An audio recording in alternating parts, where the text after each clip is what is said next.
Hi Rockers, this is Mrs. Berger, and to close out our Unit 4 Day 2 notes, this is Part C, and this corresponds to the book Chapter 4.6. So in this part, we're going to refer back to our tree diagram for when we rolled a fair die twice, and we're going to make use of something called the multiplication rule. We used a little bit of this in our homework from last time. Use the multiplication rule to determine the probability of rolling a 2 and then rolling a 3. Let's talk about how to do the notation for this. The probability of rolling a 3 given you've already rolled a 2. Okay, so you're rolling a 3, the probability of rolling a 3 given you've already rolled a 2. To calculate that, we're going to use the multiplication rule, which you've probably already been using without even naming it that. The probability of rolling a 2 was 1 in 6. Rolling the 3 has nothing to do with what you got on the first one, so we proved that with the greed game, right? The chances of rolling a 3 on the second roll have nothing to do with what you did on the first roll. They're still 1 in 6. It's not like you removed that choice or anything like that. So we're using the multiplication rule to take a look at two independent events and to see what it would take to make them happen together. And of course we know, we've seen this so many different ways, it's a 1 in 36 chance that you'll roll a 2 and then a 3. Or a 1 in 36 chance that you'll roll a 3 given you've already rolled a 2. How is this different from the probability of rolling a die twice to get a sum of 5? Remember when we said the difference between an outcome and an event? There are more than one way to get a sum of 5. You could do a 2 and then a 3 and then a 2, a 1 and then a 4 and then a 1. Okay. And remember, we can express this with our given notation. Okay. So I want you to take a look at these two rules here. You've got formulas here. The crucial requirement for making use of the multiplication rule we just talked about before. The crucial requirement for saying that the probability of A and B happening being equal to the probability of A times the probability of B, making use of this multiplication rule. The requirement for this is that those events must be independent events. In order to use the multiplication rule, the two events you are multiplying together better be independent of each other, just like rolling the die twice, okay, or flipping a coin twice, or taking a card out and then putting it back and taking another card out, okay, independent events. The crucial requirement for using the probability of getting A or B being calculated by taking the probability of A plus the probability of B, or the addition rule, the crucial requirement for making use of the addition rule is that those two events must be mutually exclusive events. Okay? The probability of flipping a heads or a tails, 0.5 plus 0.5, 50% plus 50%, that only works for mutually exclusive events. You can only take A plus B, probability of A plus probability of B, if they're mutually exclusive events. Remember what happened if they're not mutually exclusive events, like with the male athletes? We had to subtract out our double counts, right? So we can't do that. If the events are not mutually exclusive, we can't just straight up add probability of A plus probability of B. These two formulas are important to us. We do want to make use of them and memorize them. We just want to make sure that we only use them when we're supposed to. When we've got independent events for the addition rule and mutually exclusive events for the independent events for the multiplication rule, mutually exclusive events for the addition rule. What's the connection between mutually exclusive and independent? Think about that for a minute before I give you what the text is. What's the connection between mutually exclusive and independent? Hopefully you came up with something in your head along these lines. Two mutually exclusive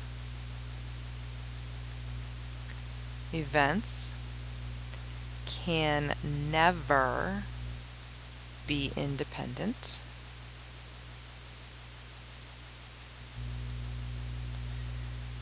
because if one event happens, the other is guaranteed not to happen.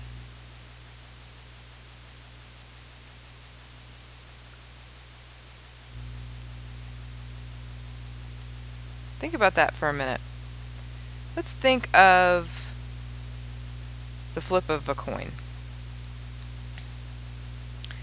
If you flip a coin, you know that the event of getting a head and the event of getting a tail, those are mutually exclusive. They can't happen at the same time. And I know some of the jokesters in the room are going to think, what if it lands on its side? Okay, jokies. Mutually exclusive. I flip a head, I flip a tail, I can't do both. Football teams. I'm in the AFC, I'm in the NFC, I can't be in both. Okay, two mutually exclusive events. Those can't be independent of each other. If you are a head, that forces the fact that you are not a tail. Okay? So those are dependent on each other. If I'm a head, I'm not a tail. That's a dependence. There's a dependence there. Okay? So we want to make sure you understand the connection. That two mutually exclusive events are not independent. They have to be dependent on each other. Because if one of them happens, the other one can't happen. The chance of the other one happening is 0. Okay? The probability that the other one happens is 0. Let's take a look at 2 example problems on your homework. These are the last 2 I want to go through with you. You'll do number 10 and 11 on your own. Let's take a look at number 8. An airline estimates that the probability of a randomly selected call to its reservation phone line results in a reservation being made 31% of the time. So you call up an airline, talk about all the different flights that are available to you. 31% of the time you're actually going to book a reservation. Find the probability that none of 4 calls to the call center result in a reservation. How are we going to do that? If you remember back to Cardano's mistake, when we talked about Cardano's mistake, we had a couple steps in there that we're now going to delve into in more depth. To find the probability that none of the 4 calls result in a reservation, we're going to remember back to our rule that in order for something not to happen, the probability of the first call, so let's think of the probability of the first call not resulting in a reservation. Remember that that equals the probability of it happening, 1 minus it happening. Remember that? So 1 minus the probability that it happens is the probability that it won't happen. And then the second call comes in. The probability that call number 2 doesn't result in a reservation. Same thing. That phone call, the second phone call, probability that it doesn't result in a reservation is 1 minus the probability that it does result in a reservation. Same thing with the third call. Call number 3 doesn't result in a reservation. That's 1 minus 31%. And then, of course, the same thing with call number 4, not resulting in a reservation. That's 1 minus the probability that it does result in a reservation. Okay? So that ends up being 0.69 raised to the 4th power, or however you want to end up doing that in your calculator, right? It's 0.69 times 0.69 times 0.69 times 0.69. So the probability that all 4 of those calls don't result in a reservation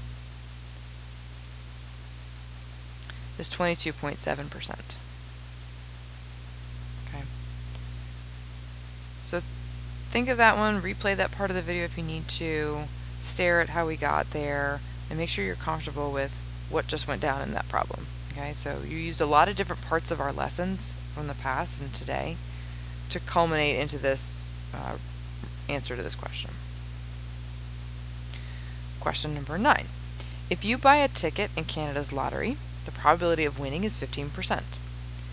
Given the nature of lotteries, the probability of winning is independent month to month. That's important information. If you buy a ticket each month for 5 months, what's the probability of winning at least once? So once again, our discussion on the Cardano's mistake comes to mind. That at least once had a little trick that we had to do. Do you remember that? We have to find out at least once. Now, think of that. There's a bunch of different ways that you could win at least once. You could win once, you could win twice, you could win 3 times, you could win 4 times, or you could win all 5 times. Okay? So there are many different ways that you could win at least once. Once, twice, 3 times, 4 times, 5 times.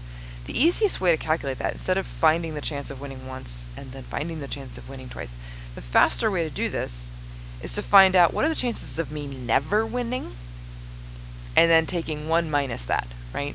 If I take the chance of me never winning, I subtract that from 1, that'll give me the chance of winning at least once. So that discussion on Cardano's mistake is going to come back here. Probability that none are winners is going to be calculated by saying, well, what's the chance of me not winning every single time? Not winning the first month, not winning the second month, not winning the third month, the 4th month, or the 5th month.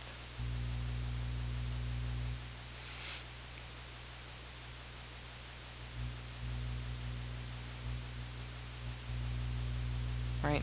This is not winning, not winning, not winning, not winning, not winning, right?